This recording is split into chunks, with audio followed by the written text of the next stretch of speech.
విశ్లేషించడం జరిగింది. గతితార్కిక చారిత్రక కోణంలో పరిశీలిస్తే చరిత్రలో భూమి యొక్క వాతావరణం మారిపోయింది. మానవ కార్యకలాపాల ఫలితంగా సహస్రాబ్దాలుగా చూడని స్థాయిలో పర్యావరణ విధ్వంసం కొనసాగుతోంది. సుమారు 11,007 సంవత్సరాల క్రితం చివరి మంచు యుగం ముగింపుతో ఆధునిక వాతావరణ యుగానికి మానవ నాగరికతకు నాంది పలికినట్లుగా శాస్త్రవేత్తలు చాలా సందర్భంలో పేర్కొన్నారు. ప్రస్తుత గ్లోబల్ వార్మింగ్ ట్రెండ్ ఇథనాల్తో ముడిపడి ఉంది. ఈ సందర్భంగా 1920లో Robert Frost American poet fire and ice అనేటువంటి గేయము రాశారు వాళ్ళు.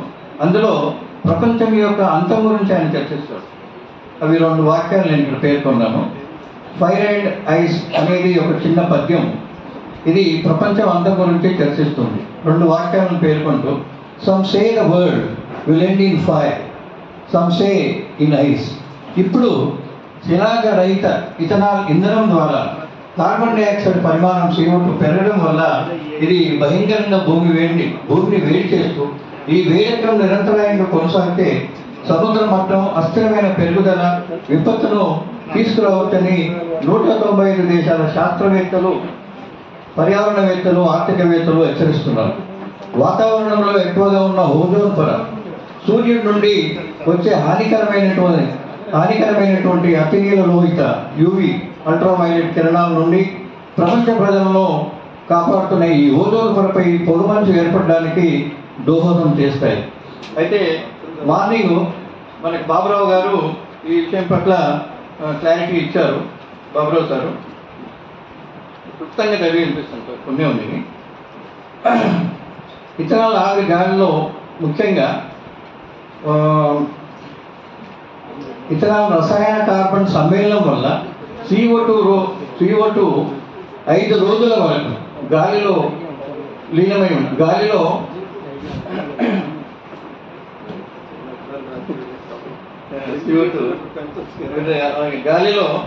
5 రోజుల వరకు విడుదల చేస్తుంది.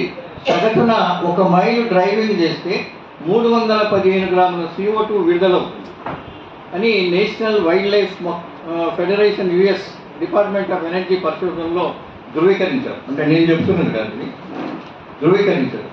మొక్కజొన్నను పండించడానికి భూమి వినియోగ మార్పుల వల్ల ఉద్గారాల కారణంగా గ్యాసోలిన్ కంటే ఇథనాల్ కనీసము 22% ఎక్కువ కార్బన్ ఇంటెన్సివ్గా ఉంటుందని కనుగొన్నారు. ప్రపంచ దేశాలు ఇథనాల్ ఉత్పత్తి పట్ల పారిశ్రామికవేత్తలకు అత్యధిక రాయితీలు ప్రకటిస్తూ అత్యాధునిక ఇంధన విప్లవం అంటూ పంటలను ప్రజలకు కాకుండా ఆహారంగా కార్లకు మళ్లించడం ద్వారా ఆహారం ధరలు పెరుగుతూ ప్రపంచంలోని పేదలు ఆకలితో అలమటిస్తారు. ఇథనాల్ రసాయన కర్బన ప్రపంచంలోని పేద దేశాలు జీవించడానికి కనీస వనరులు ఎక్కడ పొందబోతున్నారు అన్న ప్రశ్నకు యూరోపియన్ యూనియన్ యొక్క లక్ష్యాల్లో కానీ, అంతర్జాతీయ మానవ హక్కుల కమిషన్లో కానీ, international climate change inter government ప్యానెల్లో కానీ సమాధానం లేదు. ఈ సమస్య పట్ల మౌనంగానే ఉన్నారు ఇంటైర్ మొత్తం.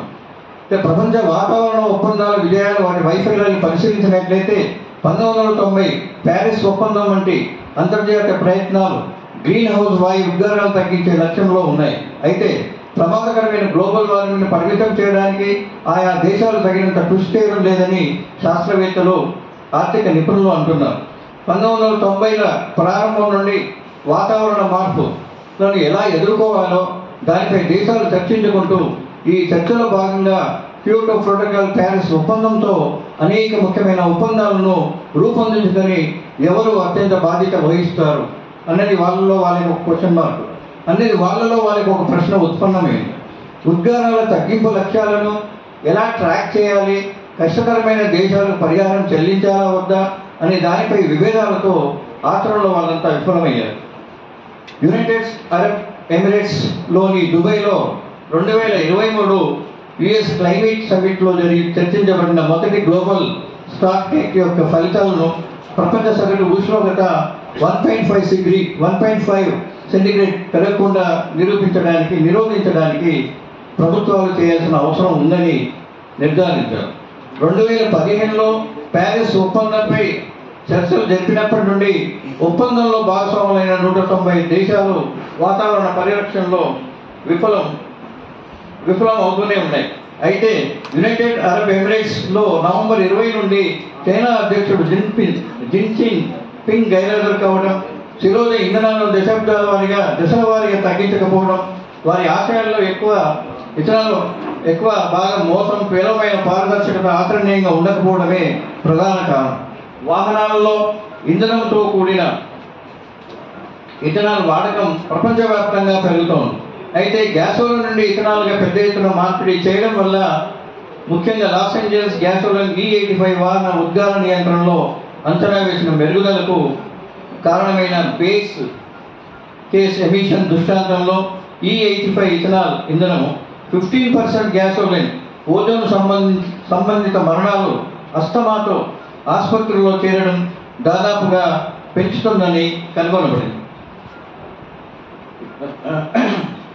భారతదేశం శిలాజ ఇంధనాలపై దేశం ఆధారపడడాన్ని తగ్గించి ఇథనాల్ పునరుత్పాదక ఇంధన వనరులను ప్రోత్సహించడం లక్ష్యంగా పెట్టుకొని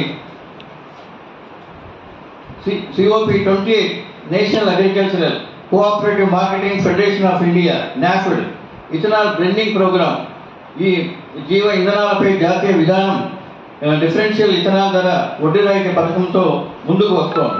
సామ్రాజ్యవాద ప్రపంచీకరణలో భాగమై విభిన్నమైన రూపంలో భిన్నమైన దోపిడీతో దేశంలో ఇథనాల్ ఉత్పత్తి సామర్థ్యాన్ని పెంపొందించే ఉద్దేశంతో ప్రభుత్వం జూలై 2018 నుండి ఏప్రిల్ 2022 వరకు వివిధ ఇథనాల్ వడ్డీ రాయితీ పథకాలను నోటిఫై చేసింది.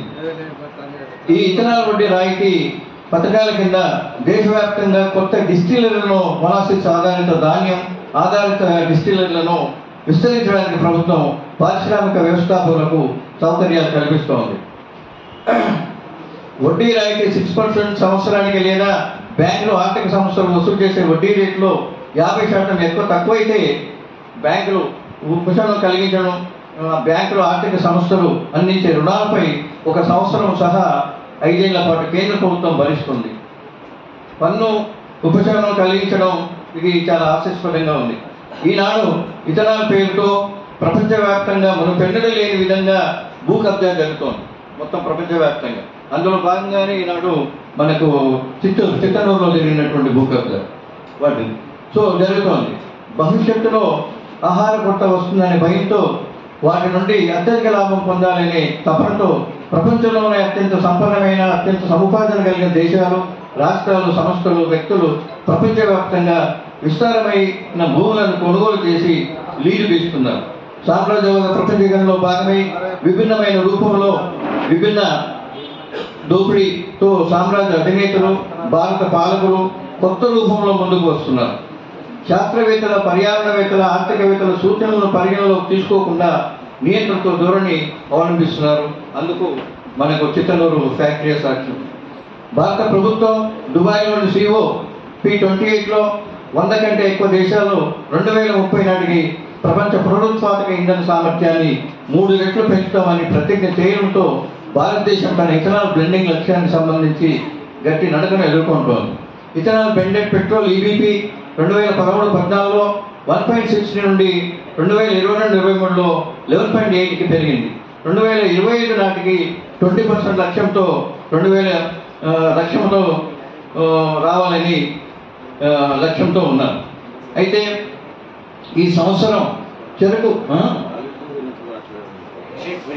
కూడా వస్తుంది.